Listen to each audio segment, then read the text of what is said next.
আসসালামু আলাইকুম রহমতুল্লাহ। আসিফ নজরুল স্যার প্রবাসীদের বিদেশ যাওয়া আসার জন্য ৭০,০০০ টাকার ভাড়া ১,৯০,০০০ টাকা করে দিয়েছে। এই জন্য দেখলাম এক বিদেশ থেকে ভাই তিনি বলছেন যে আমরা আন্দোলন করলাম, আমরা রেমিটেন্স ফাইটার।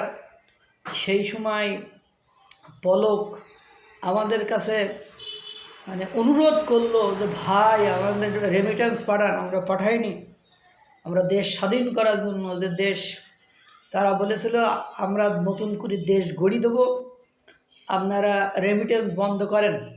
আমরা রেমিটেন্স বন্ধ করে দিলাম, আর তিনি এখন আমাদের আইকালা বাই দিচ্ছেন। কেন দিচ্ছেন? কারণ যে ভাড়া ছিল ৫০,০০০ বা ৭০,০০০, সে ভাড়া এখন হয়ে গিয়েছে ১,৯০,০০০। তা আমি বলি রে ভাই, ধরো ঠিকই তো আছে ১,৯০,০০০, কারণ ওরা বলছে রেমিটেন্স তোমরা পাঠায়ও না, আমরা দেশ গড়ে দেবো। তো এখন দেশ গড়তে হলে তো টাকা লাগবে, সে টাকাটা আপনারা যেহেতু দেশ স্বাধীন করেছেন তাহলে আপনারা দেবেন না? তো কী তা করেন আপনারাই দেবেন।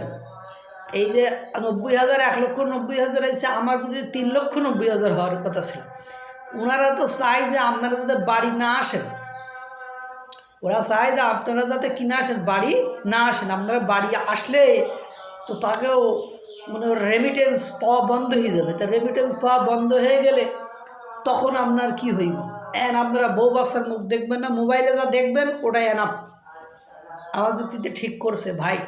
আবার উনি বলছেন যে স্বাধীন করি, এখন বিদেশালারা বুঝতেছে যে জ্বালাটা কি।